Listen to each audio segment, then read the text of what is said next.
Le réalisateur Dominique Simard questionne notre modèle économique de surconsommation et d'hyperproductivité dans un documentaire intitulé « La richesse des ordures » dont le lancement est prévu le mardi 29 avril à Saint-Jérôme. C'est un plaisir de l'accueillir. Bonsoir, M. Simard. Bonsoir. C'est pas votre premier film, c'est votre premier long documentaire. Ça dure 49 minutes.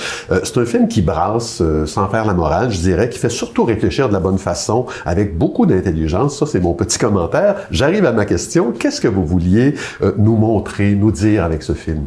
En fait, je pense que vous avez vu juste, parce que l'idée, au départ, c'est justement d'exprimer on surconsomme, ça c'est évident.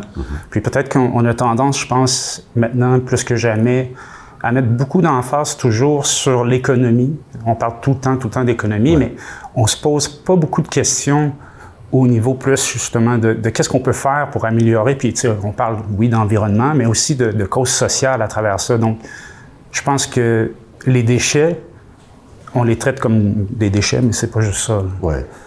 Et pour dire tout ça, justement, vous avez fait appel à différents intervenants qui ont une bonne longueur d'avance sur nous, parce que sur la plupart d'entre nous, parce que ils ne sont plus, eux, dans la réflexion, mais dans l'action. Vous les avez bien choisis, là. Je pense à Simon Paré-Poupard, par exemple, mais on pourrait nommer tous les autres, là. Oui. Ouais, j'étais... Mais tu sais, le documentaire, c'est comme vivant, je pense. Ouais. Fait que je suis parti d'une idée qui était vraiment plus basée avec l'éco-centre, puis un peu qu'est-ce qui est ici, qui est différent, mettons, à Saint-Jean que les autres. Puis par la suite, j'ai découvert plein de choses que j'ai pu développer à travers les personnages, les gens qui sont engagés. Hein. Il y a une idée qui revient souvent dans ce film-là, c'est celle qui veut que quand on jette un objet, on a l'impression qu'il disparaît. Votre film démontre tout à fait le contraire. Par exemple, il y a des pistes de solutions très accessibles, comme faire réparer un appareil brisé au lieu de le jeter, apprendre à le réparer soi-même. C'est une habitude qui s'est perdue et le prix à payer est considérable. Oui, évidemment. Puis si on regarde, c'est parce qu'on oublie souvent, je pense, l'énergie que ça prend pour avoir ces objets-là. Oui. Donc, tout ce que ça a pris pour le construire, puis on fait juste le changer, sans se soucier trop d'où ça vient, puis toutes les ressources qui sont nécessaires. Je pense que c'est un bon point, ça. Oui, il y a le fameux exemple du téléphone intelligent, là. Il faudrait l'utiliser pendant 70 ans pour, c'est-à-dire compenser l'énergie qu'on a mis à le produire. C'est quand même, c'est des données qui frappent ça dans votre film.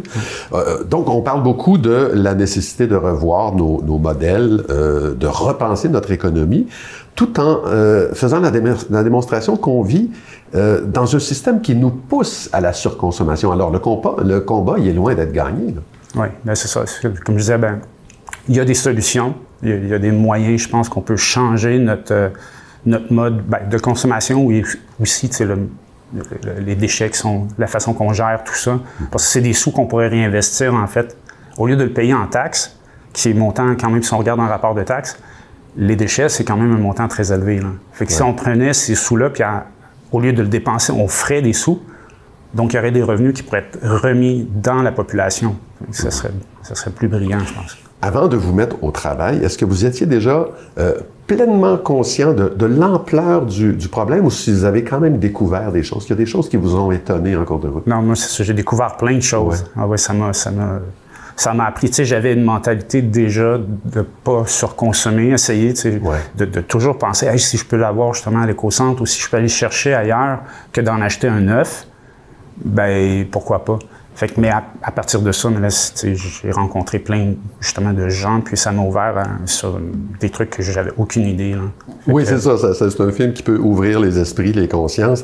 La richesse des ordures, c'est certainement pas le premier film qui est fait sur le sujet. Pensez-vous avoir trouvé un angle qui lui permet de se distinguer? Moi, je pense que tout a déjà été fait dans tout. Mais chacun, je pense, a sa vision de comment on l'amène. Puis j'espère que les gens qui vont le voir vont avoir cette réflexion-là, puis se dire, qu'il y a un sentiment peut-être... que ça crée un sentiment, en fait. Oui. Et selon vous, à qui appartient la suite des choses? Les citoyens, les villes, les gouvernements, les entreprises? Je pense que ça s'adresse à tout le monde, en fait. Oui. Parce que, tu sais, on a tous une part à faire là-dedans. Puis c'est sûr que si les citoyens, on peut faire de la pression sur plein de choses. Hein. On est plusieurs. Fait que si on y croit puis on veut faire changer des choses, je pense qu'il faut juste en parler, puis réfléchir aussi. Le lancement est prévu le mardi 29 avril à la salle Anthony Lessard. C'est ouvert à tous? Oui, c'est ouvert à tous. C'est gratuit. D'accord. C'est quelle heure, ça? C'est à 19h30. Oui, les portes ouvertes à 19h. Quelle vie attend le film? Quelle vie lui souhaitez-vous? Ben, c'est ça. J'essaye en ce moment d'avoir de la diffusion, donc tu sais, avec puis des festivals aussi. Donc, je suis en processus de. Mais j'ai eu des demandes un peu partout déjà par l'intérim des médias sociaux, mais là, je voulais me concentrer vraiment là-dessus, là, sur terminer puis présenter. Dominique Simard, réalisateur du film La richesse des ordures, merci beaucoup pour ce film et bonne chance pour la suite des choses. Merci Claude.